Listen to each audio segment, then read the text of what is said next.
How y'all folks doing this fine day? It's Gator here at the house. I'm so glad you're here with me today. Today we're going over the Zeppelin. I got a couple of little videos I'm going to throw in here for you today. The Zeppelin was the Graft, G-R-A-F.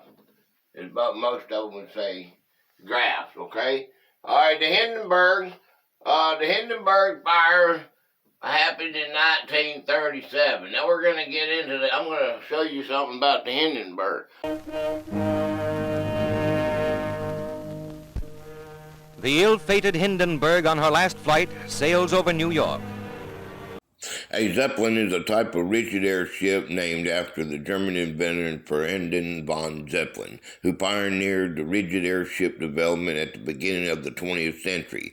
Zeppelin's notions were first formulated in 1874 and developed in detail in 1893.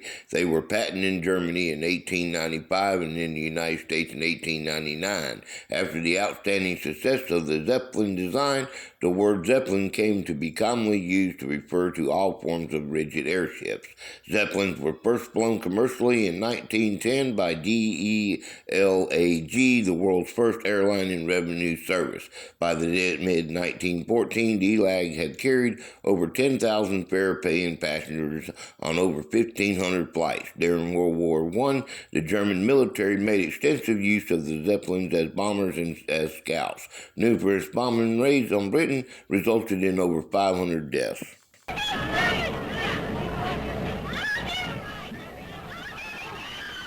Okay, now the Hindenburg was different than the ships that we have today, like the Goodyear Blimp.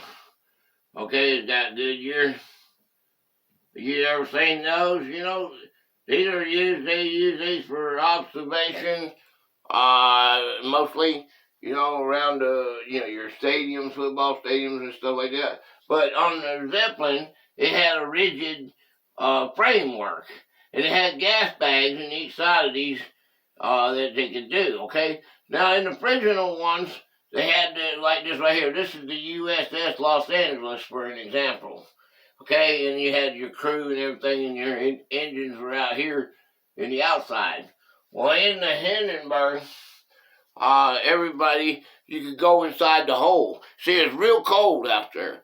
Okay, when they usually had the windows out, you could see real good, when they go across the Atlantic or whatever, it was real cold. So in the Hindenburg, they went up inside the hole, and they had they had pressurized rooms in there, and restaurants and stuff, and when they had a smoking room even, and they used electric lighters that could not be removed from the room. But this was one of the exceptions of this. Okay, well, Count Ferdinand von Zeppelin. Okay, now he did this in he got the patent for it on August the 31st, 1895, okay, in Germany. Okay, well, in 1899, he got a patent for it here in America. Okay, that's right here in America. Okay, now it's first flown commercially in 1910 by DELAG. This was a commercial enterprise, okay? It went commercial with this. World War I, Germany military used as a bomber and as scouts. They used it as a bomber.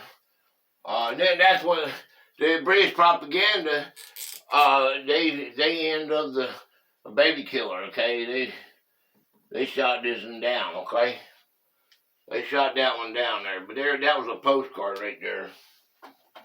This right here was a postcard. Okay. All right, now, hey, the front section containing the crew and the engines was 385 foot long with gas capacity of 336,000 cubic feet. The middle section was 52 feet 6 inches long with a load of 1,321 pounds. And the rear section was 131 foot long with a load of 4,400 pounds. Now, that's pretty neat. Now, you know what I was thinking? See, most of them had to be done, they had to be done on the ground. They loaded passengers on the gangways. But look, we was talking about the mask. Okay, now you got a mask here. Okay, now we'll say this is on top of the big, like your big Empire State Building or whatever. Now, okay, now they said they couldn't do this because why?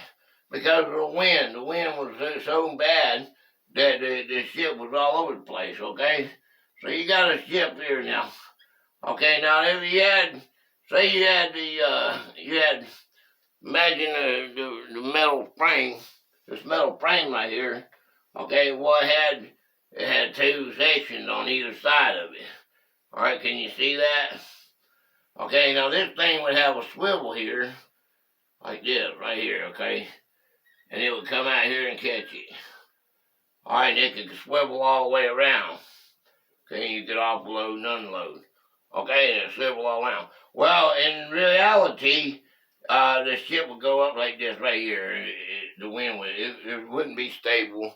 It would be terrible. you'd wreck. Okay, now they use cow stomach for the skin. All right, and later versions of it.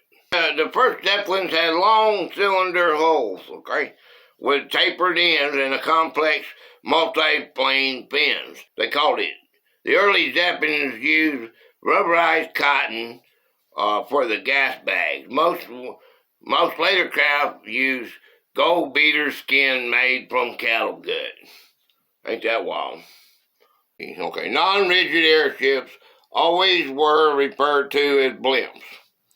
Okay, over the years, several explanations have been advanced about the origin of this word. The most common is that the military vernacular, the type B, was referred to as limp bag, which was simply abbreviated to blimp.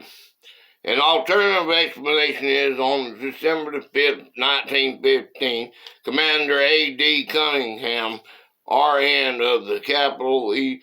Fernie Airship Station, flicked the envelope of the airship SS-12 with his fingers during an inspection, which produced a sound that he mimicked and pronounced as blimp, and that the word then caught on the nickname for this small, non-rigid airship.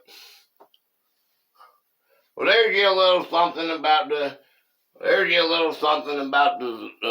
Zeppelin. I appreciate y'all stopping in to see me. Make sure you hit that like button. Comment, tell me what topics you want to know, want to hear. I'll dissect it down and do the best I can with it. Come on back and see me. I love you. You guys rock. You guys are one of a kind. Come on back and see me and hit that follow button. Hit that subscribe button. Much love, y'all. Bye-bye for now. See you on the next one. Goodbye, America. Till the next time.